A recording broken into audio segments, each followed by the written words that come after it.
वैकल्पिक तकनीक से अधिकतर मिट्टी, बांबू, पत्थर, चूना से बनाए मकान। बड़वानी में कुकरा राजघाट पुनर्वास में पवन केवट का घर बन गया प्रतीक सुंदर।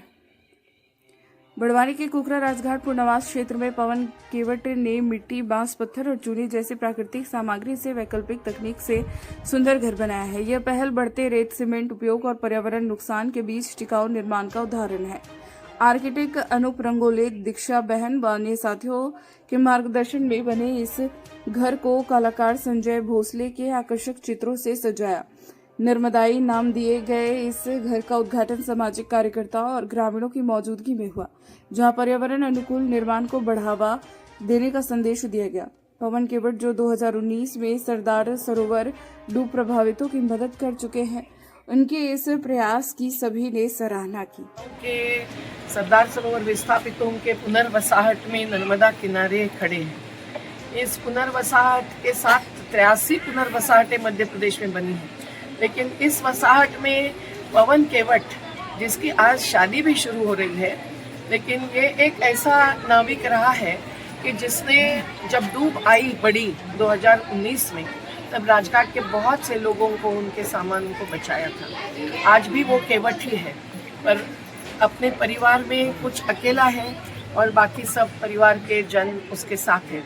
उसका ये जो घर बनाया है, ये अनूप रंगोले, जिसने केरल में लॉरी बेकर की टेक्नोलॉजी का अभ्यास किया और अनुभव किया है, आज भी महाराष्ट्र के बुल्ढाना जिले से लेकर अलग अलग जगह पर उसके घर बन रहे हैं। ये घर की विशेषता है वैकल्पिक तकनीक। आज रेत और सीमेंट से जो बर्बादी हो रही है और बहुत सारे घर ऐसे महल जैसे बन रहे हैं कि जिसमें बहुत कुदरत से खिलवाड़ करके कुदरत के यानी प्राकृतिक संसाधनों का बड़े पैमाने पर उपयोग होता है, तो कुदरत जवाब दे सकती है इंसान को।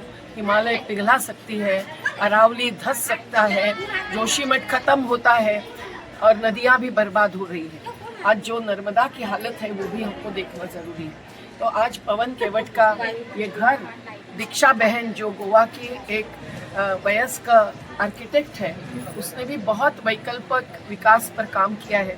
और उनकी बेटी तितली, जिसने विकास के नाम पर अमेरिका में पूरे पढ़ाई की है, इनके भी मार्गदर्शन में ये घर बना है, जो ठेकेदारों ने किया है। बाम्बू के साथ साथ नीलगिरी के पेड़ और मिट्टी का उपयोग, पत्थर का उपयोग, चूना का उपयोग, यही इसमें अधिकतर किया गया है। तो मजदूरों का भी योगदान है और पवन भाई का भी योगदान है, और आज और कल उसकी शादी है।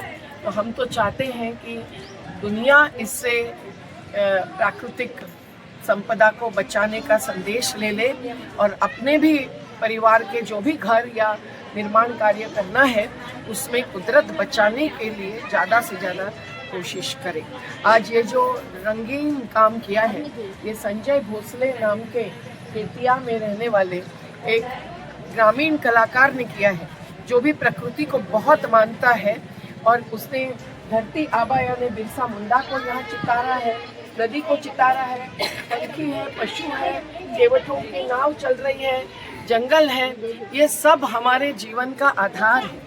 अगर कोरोना काल में लोग मर गए हैं तो वो इसीलिए मृत्यु अधिकाधिक हो रहे हैं क्योंकि ऑक्सीजन केवल पेड़ ही देते हैं और उनकी कमी हो गई है। तो आज हम लोगों को ये बचाना जरूरी है। जो आदिवासियों ने हमको सिखाया, धरती आबा ने प्रकृति धर्म सिखाया, वो और मानव धर्म, ये दोनों को जोड़कर हम लोग जिएंगे तो ही हम लोग कुदरत को बचाकर मानवता को भी बचाएंगे।